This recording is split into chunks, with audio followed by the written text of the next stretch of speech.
tales and Christmas put together!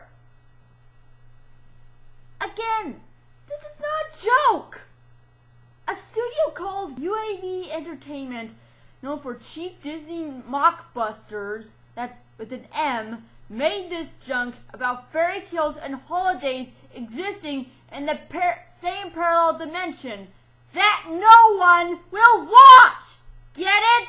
No one will watch this! I'm talking about Christmas in Cartoontown!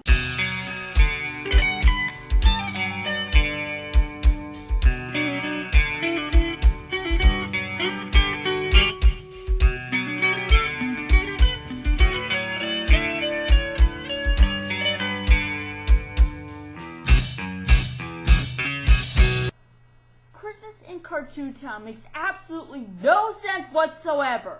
Why call it Cartoontown when it's primarily based on fairy tales that have nothing to do with Christmas? Again, nothing to do with Christmas. It's like making a movie on Easter based on dinosaurs. I understand Magic Island. I even understand Digimon. But this? No way! It really pisses me off when a studio of professionals makes horrendous products on the market and loses so more money than they've earned off. Oh, and the animation is so outdated, as well, like something out of Microsoft Paint and CDI table scraps. Enough! My ship sails in the morning. I wonder what's for dinner. And that's saying a lot, since every kid and adult would think it's a complete waste of time and their life. So, let's just get this over with. My God, I need booze for this.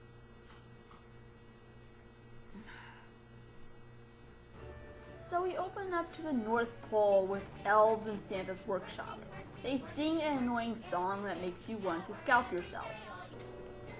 But someone sneaks up behind one of the elves and pushes him in the path of a shrinking ray, which is actually a conveyor belt that he could have actually jumped off of. Okay, so he gets shrunk and puts into a snow globe!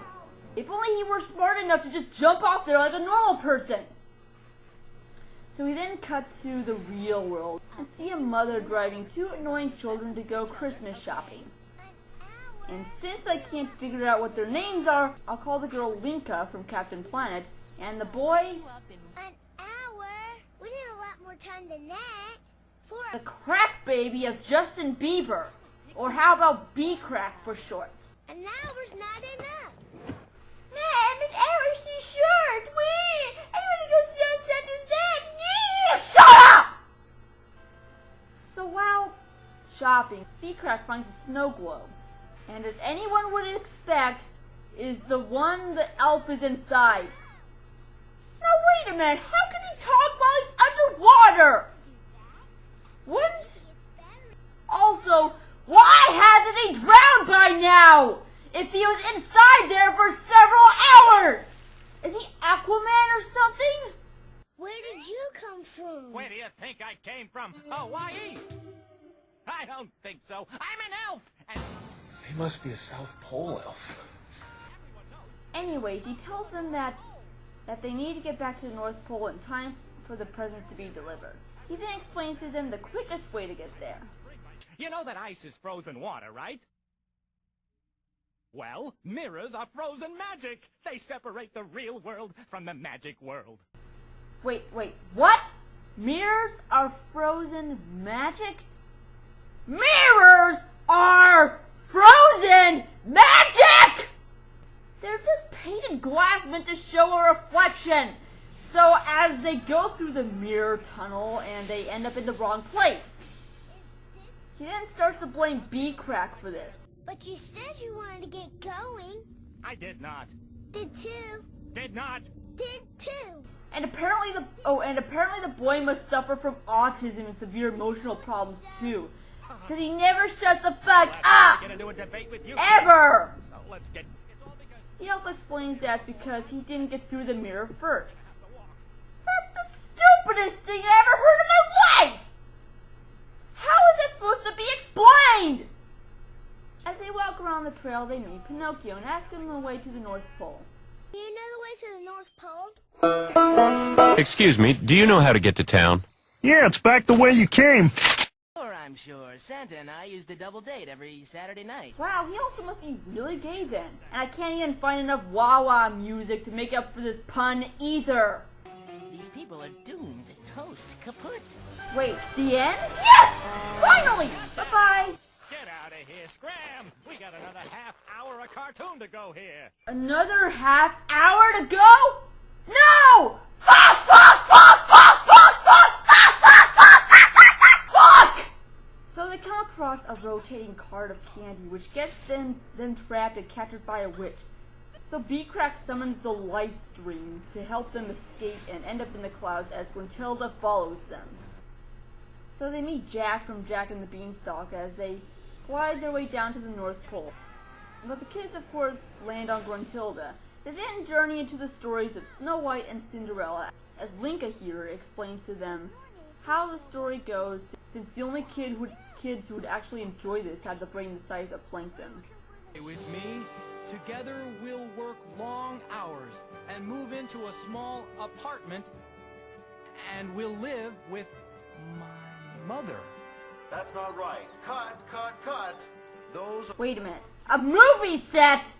Where did they pull that out of their ass? Yes, and my Uncle Harry and my Auntie Ruth and Cousin Fred and Cousin Sam and Cousin Ralph and my half-nephew Larry and my niece Stephanie and my cute little niece Nugella and my adorable nephew Alphonse and my uncle... Oh, and Cinderella must be Mormon too. So they finally reach the North Pole as some evil guy is monitoring them. How are there security cameras set up all over their world? If they're constantly monitoring them and knowing where they are the cameras placed on hoverboards or something? I just don't know how these things add up. And Gruntilda now has a motorized broom. That's great.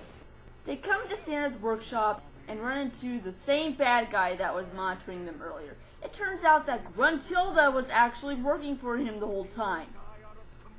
So whatever this evil guy's name is, cuts down the chandelier under them as they stay in the same place as the thing falls on them!